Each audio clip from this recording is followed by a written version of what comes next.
சுட சுட தட்டில் சோறு போட்டு இந்த குழம்பு மட்டும் வச்சு சாப்பிட்டிங்கன்னா எத்தனை தட்டு சோறு சாப்பிட்டீங்கன்னு உங்களுக்கே தெரியாது. எப்போ ஒரே மாதிரி புளிக்குழம்போ காரக்குழம்போ வச்சு சாப்பிட்டவங்களுக்கு இந்த குழம்பு செஞ்சு கொடுங்க. Hello friends, welcome to Janas recipes. இப்போ இதை பண்ணுறதுக்கு ஒரு கடாய் வச்சுக்கோங்க. அதில் 4 ஸ்பூன் அளவுக்கு ஆயில் ஊற்றிக்கோங்க. ஆயில் இப்போ காஞ்சதுக்கப்புறம் இதில் ஒரு 10 சின்ன வெங்காயம் சேர்த்துக்கோங்க. சின்ன வெங்காயம் கண்டிப்பாக சேர்த்திங்கன்னா சூப்பராக இருக்கும். 2 கொத்து கருவேப்பிலையும் சேர்த்துட்டு நல்ல ஒரு வாட்டி வதக்கி விட்டுக்கலாம். இப்போ இதில் 1 டீஸ்பூன் மிளகு, 1 டீஸ்பூன் ஜீரகம் சேர்த்து நல்லா பொரிய விட்டுக்கோங்க.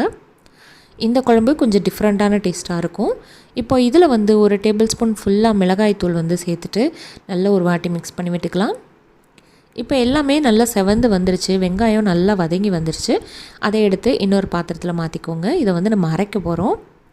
இப்போ மறுபடியும் இதே ஆயில் பேலன்ஸ் இருக்குல்ல, இதில் நான் இன்றைக்கி 1/2 கிலோ அளவுக்கு சூப்பரான ஒரு கத்திரிக்காய் வாங்கி வச்சுருக்கேன்.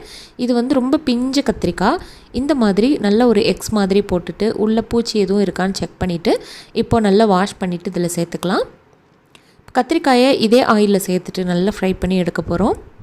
இந்த மாதிரி பண்ணும்போது இதில் கொஞ்சம் உப்பு பிடிக்கணும். அதுக்காக 1 டீஸ்பூன் உப்பு, ஒரு 1/2 டீஸ்பூன் அளவுக்கு மிளகாய்த்தூள் சேர்த்துட்டு நல்லா ஒரு வாட்டி ஃப்ரை பண்ணிக்கலாம். கத்திரிக்காய் இதிலே கம்ப்ளீட்டாக வெந்துடணும். ஒரு 90% வெந்துடுற அளவுக்கு நல்லா ஃப்ரை பண்ணிக்கிட்டே இருக்கணும். இப்போது நம்ம ஏற்கனவே வதக்கி வச்சுருந்தது நல்லா ஆறிடுச்சு. அதை மிக்ஸி ஜாரில் சேர்த்துக்கலாம். இது கூடவே 2 சில்லு தேங்காயும் குட்டி குட்டியாக நறுக்கி வச்சுருக்கேன். அதையும் சேர்த்துட்டு நல்ல ஒரு திக்கான பேஸ்ட்டாக அரைச்சி தனியாக வச்சுக்கலாம். அது இப்போ தேவைப்படாது. இப்போ பாருங்கள், முன்னே இருந்ததுக்கு கத்திரிக்காய் நல்லா சுருண்டு வதங்கி வந்துருச்சு. இப்போ இதை எடுத்து இன்னொரு பாத்திரத்துக்கு மாற்றி வச்சுக்கோங்க.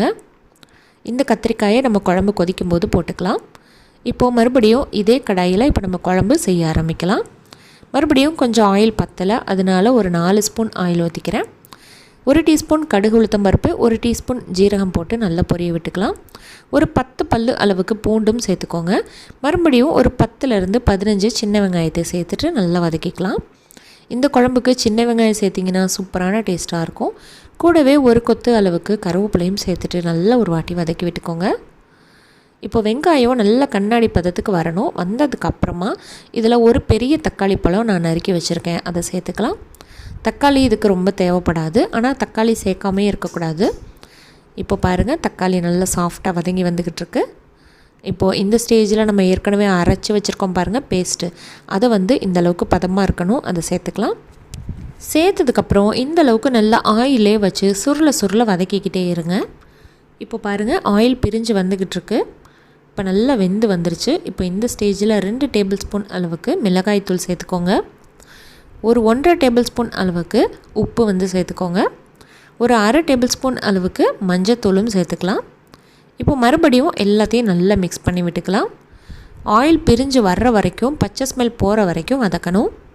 இப்போ நல்லா வதங்கி வந்துருச்சு, ஆயில் பிரிஞ்சிருச்சு. இப்போ இந்த ஸ்டேஜில் ஒரு 50 ml அளவுக்கு நான் புளி கரைச்சல் சேர்க்குறேன்.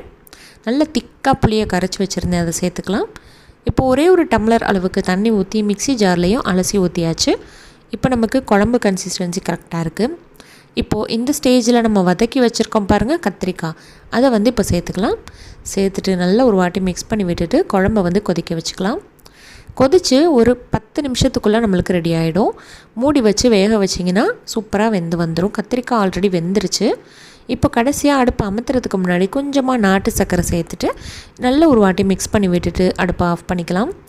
இப்போ இதை சூடான சாதத்தோடு போட்டு புரட்டி சாப்பிட்டிங்கன்னா அவ்வளோ டேஸ்ட்டாக இருக்குங்க. எவ்வளோ சோறு சாப்பிட்டிங்கன்னு உங்களுக்கே தெரியாது. ரொம்ப சூப்பரான டேஸ்ட்டாக இருந்துச்சு.